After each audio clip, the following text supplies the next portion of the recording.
जय Shri Jagannath friends, welcome welcome welcome. स्वागत करुछि आपण मानकु आजिर ए वीडियो माध्यम रे आमे आजि जानिबा जने भिकारी भिक मागिबा पई आसीथिला, किंतु गर्वी सासु जने विधवा बोहू को ता सहित पठेई देला। तापरे भिकारी कौन कला आसंतु सुनिबा। भिक्षा मागिबाकू आसीथिबा भिकारीकू गर्वी सासु निजर विधवा बोहूकू भिक देदेला। परे भिकारी जहा कला सुनिले आपणकर कान भी भी करिब। सांग माने एहा थिला भगवान शिवंक नगरी काशीर वाराणसी, जेउठी घाटीरे बाजुथिबा घंटी शब्द द्वारा लोकंक मन शांत होइथिला। जेउठी गंगा मा कोଳରେ सबु पापींकु शरण मिलुथिला, किंतु सेठारे एमिति एक घर थिला जेउठी प्रतिदिन मानविकता नष्ट हुए। ସେହି ଘରର ଅନ୍ଧାରିଆ ଅଗଣାରେ 26 ବର୍ଷର ମୀରା ବସିଥିଲା। ତାର ମଥା ଶୂନ୍ୟ ଥିଲା ଓ ଶରୀରରେ ଧଳା ଶାଢ଼ୀ ଥିଲା। ଗୋଟିଏ ଦିନ ତ ଏମିତି ଥିଲା, ସେ ଏହି ଘର ଅଗଣାରେ ଲାଲ ରଙ୍ଗର ଶାଢ଼ୀ ପିନ୍ଧି ଖୁସିରେ ପାଉଁଜିର ତାଳ ସହ ଘୁରି ବୁଲୁଥିଲା। କିନ୍ତୁ ଭାଗ୍ୟ ତା ସହିତ କୁରୁଖେଳ ଖେଳିଲା। ବିବାହର କିଛି ଦିନ ପରେ ଗୋଟିଏ ଦୁର୍ଘଟଣାରେ ତା ସ୍ୱାମୀଙ୍କର ଦେହାନ୍ତ ହୋଇଗଲା। ସ୍ୱାମୀର ଚିନ୍ତା ଏ ପର୍ଯ୍ୟନ୍ତ ଲିଭି ନାହିଁ, କିନ୍ତୁ ଏ ଘର ଲୋକ ମୀରାର ଜୀବନକୁ ନର୍କର ଯନ୍ତ୍ରଣା ଦେଉଥାନ୍ତି। ଯିଏ ଏ ଘରକୁ ରାଣୀ ହୋଇ ଆସିଥିଲା, ସେ ଆଜି ଏହି ଘରର ନୀଚ ଚାକରାଣୀ ହୋଇଗଲାଣି।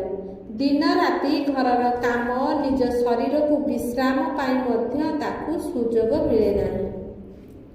ସେପଟେ ତା ଶାଶୁ ରୁକ୍ମଣୀ ଦେବୀ, ଯିଏ ସ୍ୱଭାବରେ ବହୁତ କଠୋର ଓ କ୍ରୂର। ଶାଶୁ ଆସି ମୀରାର ସବୁ ବାସନକୁ ଗୋଇଠା ମାରି ରାଗରେ ମୀରାକୁ ଅନାଇଥାଏ। ମୀରା, ମା, ମୁଁ ସବୁ ବାସନ ସଫା କରିଦେଇଛି। ଶାଶୁ, ଚୁପ୍ କର ଡାହାଣୀ, ତୁ ମୋ ଜବାନ ପୁତ୍ରକୁ ଖାଇଲୁ। ତୋ ପାଦ ଏ ଘରକୁ ପଡ଼ିଲା ଦିନୁ ଏ ଘରେ ଅନ୍ଧାର ହିଁ ଅନ୍ଧାର। ନ ଜାଣେ କେଉଁ ପାପ ଭୋଗ କରିଛୁ, ଯେଉଁଥିପାଇଁ ତୁ ଆମ ଭାଗ୍ୟରେ ଯୋଟିଛୁ। ମୀରା କାନ୍ଦି କାନ୍ଦି ହାତ ଯୋଡ଼ି କହିଲା, ମା, ମୋର କ'ଣ ଭୁଲ? ମୁଁ ତ ନିଜେ ମୋ ସୁହାଗକୁ ହରାଇଛି।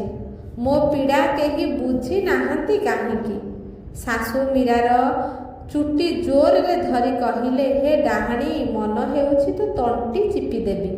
ଯା, ଯାଇ ପଶୁ ପକ୍ଷୀଙ୍କ କାମରେ ଲାଗି ପଡ଼େ। ହଁ, ଖବରଦାର, ଘରକୁ ପାଦ ଦେବୁନି।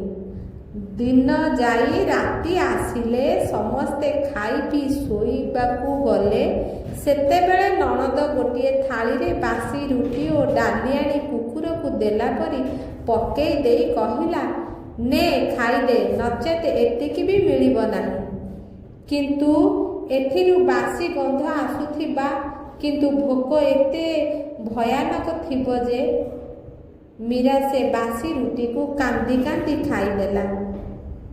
ସେ ନିଜକୁ ପ୍ରଶ୍ନ କରୁଥାଏ, ହେ ଗଙ୍ଗା ମାତା, ମୋତେ କାହିଁକି ତୋ ପାଖକୁ ନେଇଯାଉନୁ? ଏହି ଜୀବନ ଜୀଇବା ଅପେକ୍ଷା ମୃତ୍ୟୁ 100 ଗୁଣରେ ଭଲ। କିନ୍ତୁ ତାଙ୍କ କାନ୍ଦିବା ପାଇଁ ମନା, ନଚେତ ପରଦିନ ତାର ଆହୁରି ଅଧିକ ଗାଳି ଓ ତାନା ମିଳିବ।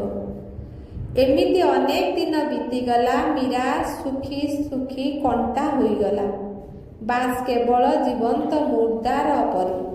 ଗୋଟିଏ ଦିନ ସକାଳେ ମୀରା ଭାରି ପଥରରେ ମସଲା ବାଟୁଥିଲା। ତା ହାତରେ ଆଉ ବଳ ନଥିଲା, କିନ୍ତୁ ଶାଶୁର କଡ଼ା ନଜର ତା ଉପରେ ଥିଲା।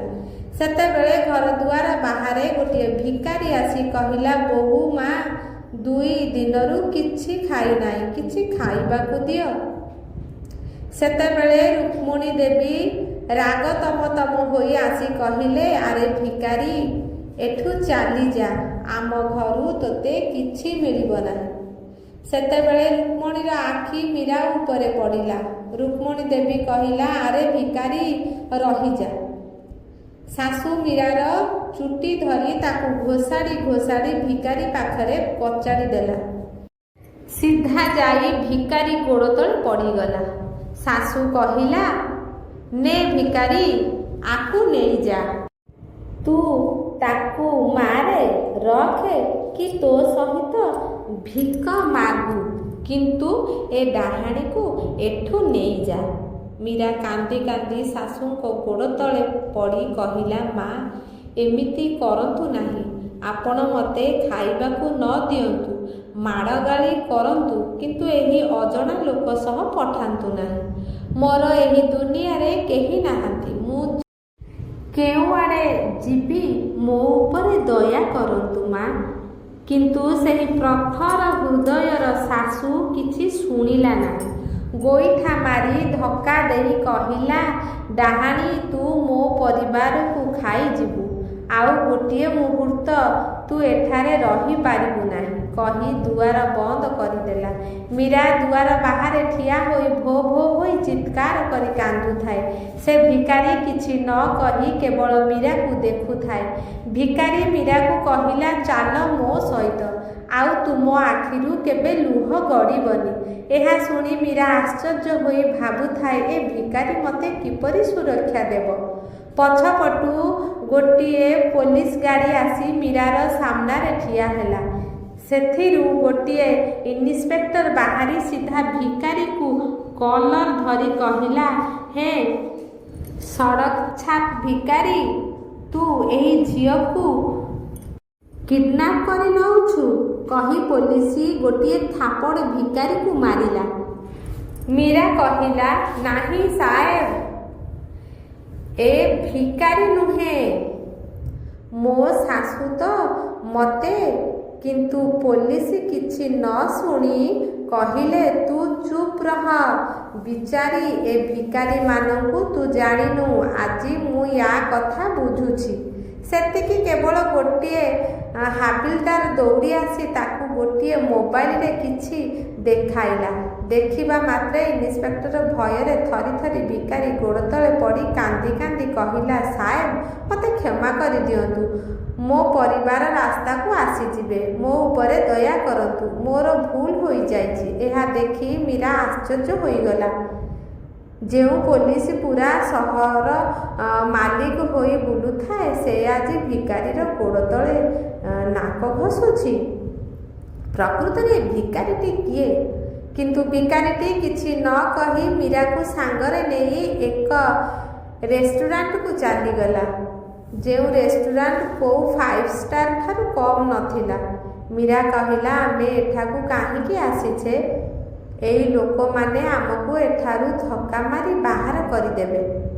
ଯେତେବେଳେ ଭିକାରୀ ମୀରା କଥାକୁ ନଜର ଅନ୍ଦାଜ କରି ଭିତରକୁ ଗଲା, ସେଠାକାର ମ୍ୟାନେଜର ତା ପାଖକୁ ଆସି ତା ଆଗରେ ମୁଣ୍ଡ ନୁଆଇଁ ଠିଆ ହେଲା। ମୀରା ଏସବୁ ଦେଖି କିଛି ବୁଝିପାରୁନଥିଲା। ମ୍ୟାନେଜର ସେମାନଙ୍କୁ ସ୍ୱାଗତ କରି VIP ସେକ୍ସନକୁ ନେଇ ତାଙ୍କୁ ନିଜ ହାତରେ ମହଙ୍ଗା ମହଙ୍ଗା ଖାଦ୍ୟ ପରସୁଥିଲା।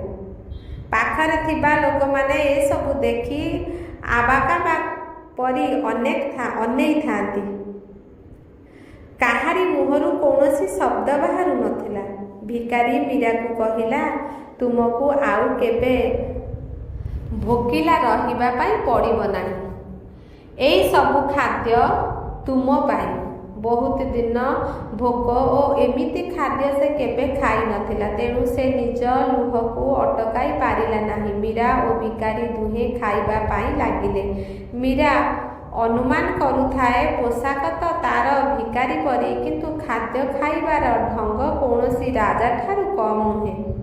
ଖାଇବା ସରିବା ପରେ ଭିକାରୀ ମ୍ୟାନେଜରକୁ କହିଲା, ଏ ଝିଅକୁ ଏଠି କାମରେ ରଖିଦିଅ। ମ୍ୟାନେଜର ବିନା ପ୍ରଶ୍ନ କରି କହିଲା, ହଁ ସାର୍, ଏ ଝିଅ ଆଜିଠାରୁ ଆମର ନୂଆ କର୍ମଚାରୀ। ମୀରା ଆଶ୍ଚର୍ଯ୍ୟ ହୋଇ ଭିକାରୀକୁ ଚାହିଁ ରହିଥାଏ। ମନେ ମନେ ପ୍ରଶ୍ନର ଏକ ଉଚ୍ଚ ପାହାଡ଼। ଏ ଭିକାରୀ କିଏ ଯାର ପାଦ ତଳେ ପୋଲିସ ନାକ ଘଷୁଛି? ଏତେ ବଡ଼ ରେଷ୍ଟୁରାଣ୍ଟର ମ୍ୟାନେଜର ବିନା ପ୍ରଶ୍ନରେ ମୋତେ କାମରେ ରଖିଦେଲା। ଏ ଲୋକ କିଏ? କ'ଣ ଏହାର ପ୍ରକୃତ ପରିଚୟ? ଏହା ପଛରେ କୌଣସି ବଡ଼ ସତ୍ୟ ରହିଛି। ମୀରା ଯାହା ଭାଗ୍ୟରେ କାଲି ପର୍ଯ୍ୟନ୍ତ ବାସି ରୁଟି ମିଳୁଥିଲା, ଆଜି ଏତେ ବଡ଼ ହୋଟେଲରେ କର୍ମଚାରୀ। ସମସ୍ତେ ତାକୁ ଏପରି ବ୍ୟବହାର ଦେଖାଉଥିଲେ ଯେ ସେ ଯେମିତି ଏହି ହୋଟେଲର ମାଲିକାଣୀ। ତା ପରଦିନ ସନ୍ଧ୍ୟା 7ଟାରେ ପୁଣି ସେହି ଭିକାରୀ ଚିରା ପୋଷାକରେ ଆସିଲା। ମ୍ୟାନେଜର ତାକୁ ଦେଖି ସବୁଠାରୁ ବଡ଼ VIP ସିଟ୍‌କୁ ଖାଲି କରିଦେଲା। ଭିକାରୀ ସେଠି ବସିଲା। ମୀରା ଖାଦ୍ୟ ଆଣି ପରସିଲା। ଭିକାରୀ ଖାଦ୍ୟ ଖାଇ ବିନା ପଇସା ଦେଇ ଚାଲିଗଲା। ଏହିପରି କେତେ ଦିନ ଚାଲିଲା। ମୀରା ମନର ପ୍ରଶ୍ନ ଏକ ବିରାଟ ପାହାଡ଼ରେ ପରିଣତ ହୋଇଗଲା। ଗୋଟିଏ ସନ୍ଧ୍ୟାରେ ଯେତେବେଳେ ମୀରା ଖାଦ୍ୟ ପରସୁଥିଲା, ମୀରା ରହିପାରିଲା ନାହିଁ। ସାହସ କରି ପଚାରିଲା, ଆପଣ କିଏ? ଆଉ ଏଇ ମ୍ୟାନେଜର ଆପଣଙ୍କୁ ଏତେ ଡରୁଛି କାହିଁକି? ଭିକାରୀର ହାତ ଗୋଟିଏ କ୍ଷଣ ପାଇଁ ରହିଗଲା। ସେ ମୀରା ଆଡ଼କୁ ଚାହିଁ ହାଲକା ହସି କହିଲା, ମୁଁ କିଏ ସମୟ ଆସିଲେ କହିବି। କିନ୍ତୁ ପ୍ରଥମେ ତୁମେ କିଏ ମୀରା? ମୀରା ନିଜ ମନରେ ଏତେ ଦିନ ଧରି ରଖିଥିବା ପୀଡ଼ାକୁ ଧୈର୍ଯ୍ୟ ଧରି କାନ୍ଦି କାନ୍ଦି ପୂରା କାହାଣୀ କହିଲା। କେମିତି ତା ସ୍ୱାମୀଙ୍କର ମୃତ୍ୟୁ ହେଲା, କେମିତି ତା ଶାଶୁ ତାକୁ ଅତ୍ୟାଚାର କରୁଥିଲା। ମୀରାର ଦରଦା ଭରା କଥା ଶୁଣି ଭିକାରୀ ତାକୁ ସାନ୍ତ୍ୱନା ଦେଇ କହିଲା, ଯେଉଁ ଲୋକମାନେ ତୁମକୁ କାଚର ଟୁକୁଡ଼ା କରି ଫୋପାଡ଼ି ଦେଇଥିଲେ, ସେମାନେ ବହୁତ ଜଲ୍ଦି ଜାଣିଯିବେ ଯେ ସେମାନେ କୋହିନୂର ହୀରାକୁ ହରାଇଛନ୍ତି। କାନ୍ଦିବା ବନ୍ଦ କର। ଆଜିଠାରୁ ତୁମ ଆଖିରୁ ଆଖିଲୁହ ବୋହିବ ନାହିଁ। ସମୟ ବଢ଼ିଗଲାଣି। ଦୁହିଁଙ୍କ ଭିତରେ ଏକ ଗଭୀର ପବିତ୍ର ଭଲ ପାଇବା ଆସିଯାଇଥିଲା। ମୀରାକୁ କୌଣସି ଫରକ ପଡ଼ୁନଥିଲା ଯେ ସେ ଭିକାରୀ କିଏ। ବାସ୍ ସେ ଏତିକି ବୁଝିଥିଲା ଯେ ସେ ଭିକାରୀ ତାକୁ ନର୍କରୁ ଉଦ୍ଧାର କରିଥିବା ଭଗବାନ। ଭିକାରୀ କହିଲା, ମୀରା, ମୁଁ ତୁମ ମୁହଁରେ କେବେ ଉଦାସ ଆସିବାକୁ ଦେବି ନାହିଁ। କ'ଣ ତୁମେ ଏହି ଆବାରକୁ ଜୀବନସାଥୀ କରିବ? ଏହା ଖୁସିର ଲୁହ ଥିଲା, ଯାହାକୁ ଏ ଦୁନିଆ ଏକ ଅଶୁଭ ବିଧବା କହୁଥିଲା, ଆଜି କିଏ ପୂରା ସମ୍ମାନର ସହ ନିଜ ଜୀବନରେ ସାମିଲ କରୁଛି। ମୀରା ହଁ କହିଦେଲା। ପରଦିନ ସକାଳୁ କିଛି ଏମିତି ପରିସ୍ଥିତି ମୀରା ଆଗରେ ଠିଆ ହେଲା, ଯାହାକୁ ମୀରା କେବେ କଳ୍ପନା କରିନଥିଲା। ମୀରାକୁ ନେବା ପାଇଁ ସେ ଭିକାରୀ ବହୁତ ମହଙ୍ଗା ଗାଡ଼ି ବଡିଗାର୍ଡ ସହିତ ପଠାଇଥିଲା। ବିବାହ ମଣ୍ଡପରେ କୋଟି କୋଟି ଟଙ୍କାର ଫୁଲରେ ସଜା ହୋଇଥିଲା। ମୀରାକୁ ସୁନା ଓ ହୀରାରେ ପୋତି କୋଟି କୋଟି ଟଙ୍କାର ଲାଲ ଶାଢ଼ୀ ପିନ୍ଧାଗଲା। ଯିଏ ଭିକାରୀ ବେଶରେ ବୁଲୁଥିଲା, ଆଜି ସେ ମହାରାଜା। ଗଳାରେ ମୋତିର ମାଳ, ସୁନାର ଛାଉଣି, ପଞ୍ଜାବୀ କୁର୍ତ୍ତା। ଦେଶର ସବୁ ମନ୍ତ୍ରୀ ଓ ପୋଲିସ ତା ସାମ୍ନାରେ ମୁଣ୍ଡ ନୁଆଇ ତାର ସ୍ୱାଗତ କରୁଥିଲେ। ମିଡ଼ିଆର ଲାଇଭ୍ ଶୋ ଚାଲିଥାଏ। ଦେଶର ସବୁଠାରୁ ବଡ଼ କରୋଡ଼ପତି ଓ ଉଦ୍ୟୋଗପତିର ପୁଅ ଆରିୟନ ରାଜ ସିଂଘାନିଆ। ପୂରା ରାଜକୀୟ ବିବାହ। ମୀରା ବାରାଣାସୀରୁ ଆସିବା ବହୁତ ଦିନ ହୋଇଯାଇଥିଲା। କର୍ମ ନିଜର ଖେଳ ଖେଳାଇଥିଲା। ରୁକ୍ମିଣୀ ଦେବୀର ସର୍ବନାଶ ହୋଇଥାଏ। ତାର ସାନ ପୁଅ ଜୁଆରେ ହାରି ସବୁ ସମ୍ପତ୍ତି ହରାଇ ଦେଇଥିଲା। ଘରର ବି ନିଲାମ ହୋଇଯାଇଥିଲା। ଆଜି ସେହି ପରିବାର ସଡ଼କ ଉପରେ ଭିକମଗା ପରିସ୍ଥିତିରେ। ଘରେ ଖାଇବାକୁ କିଛି ନଥିଲା। ପୂରା ପରିବାର ଚାହା ଦୋକାନରେ କାମ କରୁଥିଲେ। ସେତେବେଳେ ଟିଭିରେ ମୀରାର ବିବାହ ଦେଖି ପୂରା ପରିବାର ଲୋକ ସ୍ତବ୍ଧ ହୋଇଗଲେ। ତାଙ୍କ ପାଦ ତଳୁ ମାଟି ଖସିଗଲା। ରୁକ୍ମିଣୀ ଦେବୀ ଭାବିଲା, ସେହି ଭିକାରୀ ପୁଣି କରୋଡ଼ପତି, ଯାହା ସହିତ ମୀରାକୁ ଧକ୍କା ମାରି ବାହାର କରିଦେଇଥିଲି। ସେ ଭାବିଲା ସେ ଭିକାରୀ ମୋ ଘରକୁ ଭାଗ୍ୟ ନେଇ ଆସିଥିଲା, କିନ୍ତୁ ସେ ତାକୁ ଧକ୍କା ମାରି ବାହାର କରିଦେଇଥିଲା, ଯାହାକୁ ସେ ଗୋଟିଏ ଅଶୁଭ ଡାହାଣୀ କହି ସଡ଼କ ଉପରକୁ ଠେଲି ଦେଇଥିଲା। ସେ ଆଜି ମହାରାଣୀ ଆଉ ରୁକ୍ମିଣୀ ଦେବୀ ଆଜି ଭିକାରୀ। ଏ ତ କର୍ମର ଖେଳ। ଭିଡ଼ିଓଟି ଆପଣମାନଙ୍କୁ କେମିତି ଲାଗିଲା ନିଶ୍ଚିତ କମେଣ୍ଟ ମାଧ୍ୟମରେ ଜଣାଇବେ। ଯଦି ମୋ ଦ୍ୱାରା କିଛି ଭୁଲ ହେଇଥିବ ତାହେଲେ କମେଣ୍ଟ ମାଧ୍ୟମରେ ଜଣାଇବେ। ଆଉ ଯଦି ନୂଆ ଥିବେ ଚ୍ୟାନେଲରେ ତାହେଲେ ଚ୍ୟାନେଲକୁ ସବସ୍କ୍ରାଇବ୍ କରିବେ। ଭିଡ଼ିଓଟିକି ଲାଷ୍ଟ ପର୍ଯ୍ୟନ୍ତ ଶୁଣିଥିବାରୁ ଆପଣମାନଙ୍କୁ ବହୁତ ବହୁତ ଧନ୍ୟବାଦ। ରହୁଛି। ଜୟ ଶ୍ରୀ ଜଗନ୍ନାଥ।